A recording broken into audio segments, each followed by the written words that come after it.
Bienvenue une fois de plus dans cette vidéo. Je suis très heureuse qu'une fois de plus, vous avez honoré au rendez-vous. Dans cette vidéo, je vais développer les différents aspects qui vont vous permettre de vivre une vie meilleure, qui vont vous permettre de voir la vie sous un autre angle. Et sur ce, on va se baser sur certains principes stoïciens, plus précisément de Marc Aurèle.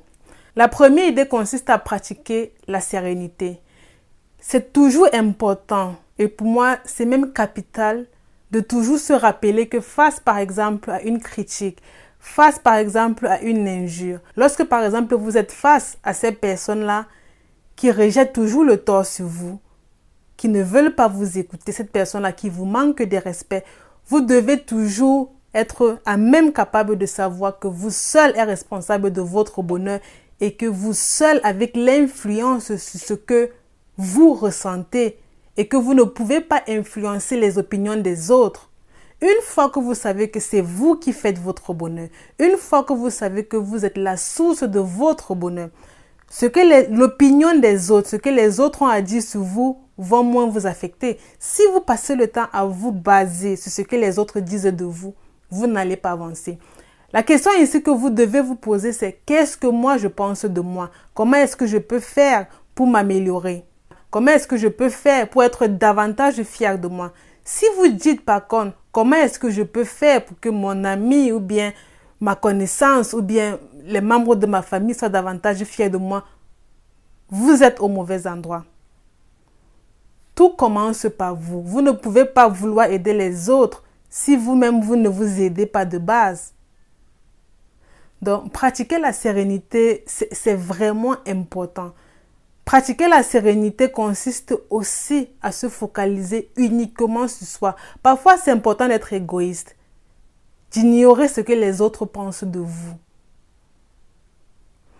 Et lorsque vous êtes serein, vous avez la capacité de faire des choses en pleine conscience. Vous avez la capacité d'apprendre.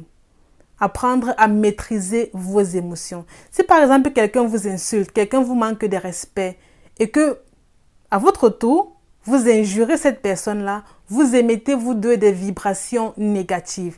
Et ces vibrations négatives-là ne vous aident pas à communiquer de façon claire, précise et concise. Le fait d'avoir répliqué de la même façon ne vous permet pas d'interagir normalement. Dorénavant, par exemple, si vous vous sentez injuré ou bien si vous ressentez que quelqu'un vous manque de respect, exprimez juste à cette personne-là de façon polie que vous n'aimez pas la façon avec laquelle elle vous parle, que vous n'aimez pas la façon avec laquelle elle vous humilie, que si elle a quelque chose à vous dire, elle vous prend de côté et elle vous le dit. Vous exprimez juste votre mécontentement de façon sereine parce que si vous haussez le ton, vous criez, vous commencez à être impulsif, colérique. Vous n'aurez pas une discussion optimale. Le prochain principe stoïcien consiste à apprendre de vos erreurs. Lorsque vous vous égarez, rappelez-vous toujours que vous devez retrouver votre chemin. Rappelez-vous que vous devez toujours apprendre de cette situation-là pour avancer. Les erreurs font partie des opportunités d'apprentissage.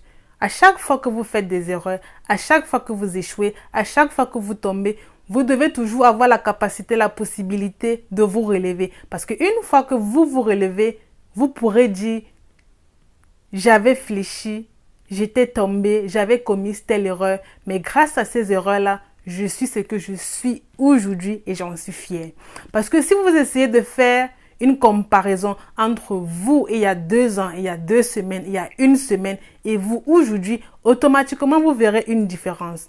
Automatiquement vous ne serez plus la même personne parce que vous avez peut-être aujourd'hui une autre façon de penser.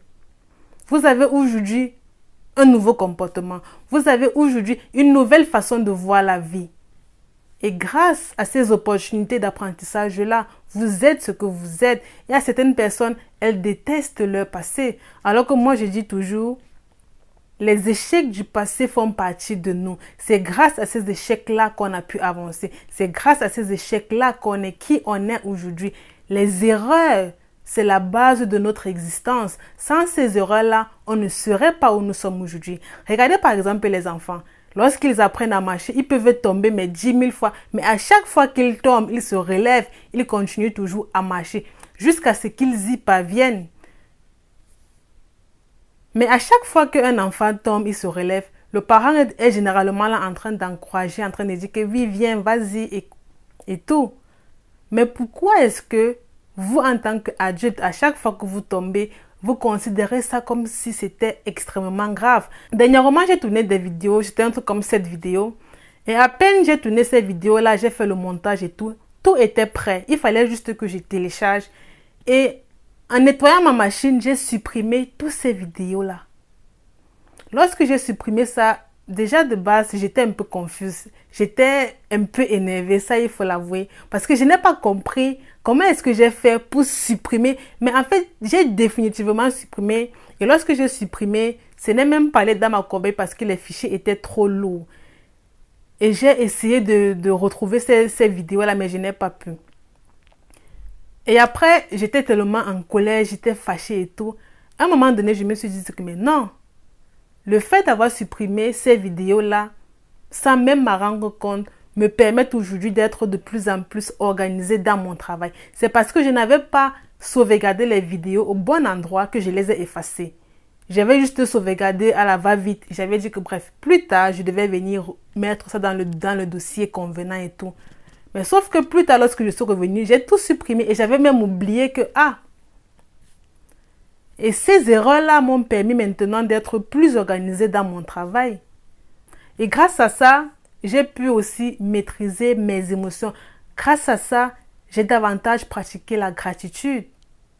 J'ai été reconnaissante pour ça, malgré le fait qu'au départ, j'étais la mode. Mais non, ça c'est une journée de travail perdue. Donc les erreurs, c'est important. C'est grâce aux erreurs que vous avancez. Et les erreurs font partie de vous. Les erreurs, c'est l'essence même de votre existence. Parce que l'enfant, depuis qu'il est tout petit, il apprend à marcher. Et depuis qu'il est tout petit, il commet des erreurs. Et à chaque fois qu'il commet des erreurs, le parent est toujours là ou bien quelqu'un est toujours là pour l'encourager. Et même si personne n'est là, généralement, il se lève de lui-même. Et il essaye de nouveau jusqu'à ce qu'il parvienne à marcher. Le prochain principe stoïcien consiste à cultiver de la compassion envers les autres. Généralement, on n'est pas assez compatissant parce que lorsqu'on est compatissant, on se dit qu'automatiquement les autres doivent être reconnaissants. Les autres nous doivent quelque chose en retour. On se dit que, ok, si prochainement je suis dans des difficultés, cet ami-là ou bien cette connaissance-là que j'ai aidé est obligé aussi de m'aider. Et c'est pour ça qu'on n'est pas souvent assez compatissant. Lorsque par exemple vous aidez une personne, vous soutenez une personne qui traverse des moments difficiles, vous vous attendez à ce que automatiquement, ce jour-là où vous traverserez aussi des situations difficiles ou bien vous ne serez pas bien, peut-être malade et tout, vous attendrez automatiquement le soutien de cette personne que vous avez aidée auparavant. Et si cette personne-là ne vous aide pas, prochainement, vous ne serez pas compatissant pour les autres. Non, ça ne fonctionne pas comme ça. Lorsque vous décidez d'aider une personne, n'attendez rien en retour.